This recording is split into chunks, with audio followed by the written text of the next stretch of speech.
নমস্কার বন্ধুরা, সবাইকে আমার চ্যানেলে স্বাগত। তো আজকে আপনাদের সঙ্গে যেটা আমি আলোচনা করব সেটা হচ্ছে interrogative negative form of present perfect tense. দেখা যাক কীভাবে গঠন করা হয়। প্রথমে কী হবে, প্রথমে অক্সিলারি ভার্ব হিসেবে হ্যাভ বসবে। নাম্বার 2, এরপর সাবজেক্টটা যদি প্রোনাউন হয় তাহলে সেই সাবজেক্টের উপর নট বসবে। যদি সাবজেক্টটা আবার নাউন হয় তাহলে নটটা কী হবে না, সাবজেক্টের আগে বসবে। ঠিক আছে। এরপর 3 নম্বর নাউন, এরপর মেন ভার্বের থার্ড ফর্ম বা পাস্ট পার্টিসিপল ফর্ম বা V3 বসবে।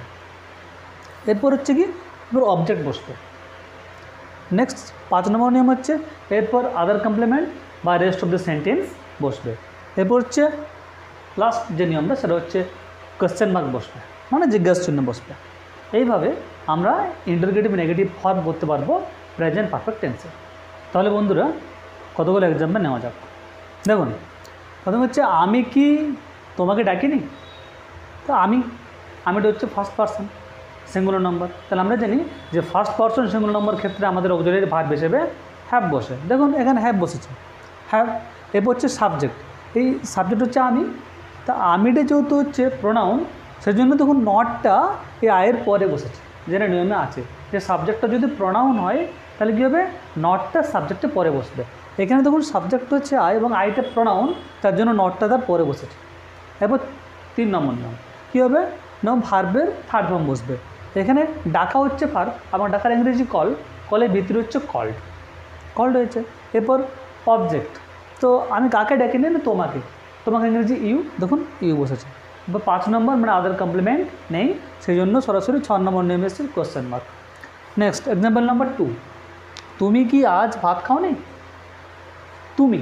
তুমিটা হচ্ছে সেকেন্ড পারসন সিঙ্গুলার নাম্বার, সেই জন্য কী হয়, সেই জন্য সেক্ষেত্রে আমাদের হ্যাভ বসে। দেখুন এখানে অক্সিলারি ভার্ব হিসেবে হ্যাভ বসেছে। এরপর হচ্ছে সাবজেক্ট তুমি, তার ইংরেজি ইউ, এবং যেহেতু ইউটা হচ্ছে প্রোনাউন সেই জন্য তারপরে নট বসেছে। এরপর হচ্ছে কি, এরপর ম্যান ভার্ব মানে খাওয়া, তাই না, খাওয়ার ইংরেজি এটার ভিতরে ইটেন বসছে। এরপর হচ্ছে তুমি কি খাও, হচ্ছে তুমি কি খাও না, ভাত ইংরেজি রাইস বসছে। এরপর চলে আসছে এগুলোর পরে, মানে এরপর এই সাবজেক্ট ভার্ব অবজেক্ট বাদ দিয়ে আরেকটা ওয়ার্ড আছে যেটাকে বলা হচ্ছে আমাদের আদার কমপ্লিমেন্ট, সেটা হচ্ছে আজ, তাই না। তাহলে দেখুন আজের ইংরেজি টুডে, এটা হচ্ছে আদার কমপ্লিমেন্ট। এরপর 6 নম্বর নিয়ম হচ্ছে question mark. Next example, Ram কি বইটা পায়নি। এবার দেখুন রামটা হচ্ছে থার্ড পারসন সিঙ্গুলার নাম্বার, এবং আমরা জানি যে থার্ড পারসন সিঙ্গুলার নাম্বার ক্ষেত্রে কী বসে, হ্যাজ বসে। দেখুন এখানে হ্যাজ বসেছে। এরপর যেহেতু এই সাবজেক্ট হচ্ছে আমাদের নাউন, সেই জন্য দেখুন এই রামের আগে নটটা বসেছে, যেটা নিয়মে ছিল। এরপর 3 নম্বর নিয়ম কি, ভার্ব পাওয়ার ইংরেজি হচ্ছে গেটের ভিতরে গট বসেছে। এবার অবজেক্ট এখানে হচ্ছে বইটা দি বুক, 4 নম্বর নিয়ম। 5 নম্বর নিয়ম আদার কমপ্লিমেন্ট নেই, বসেনি, সরাসরি 6 নম্বর নিয়ম কোশ্চেন মার্ক বসেছে।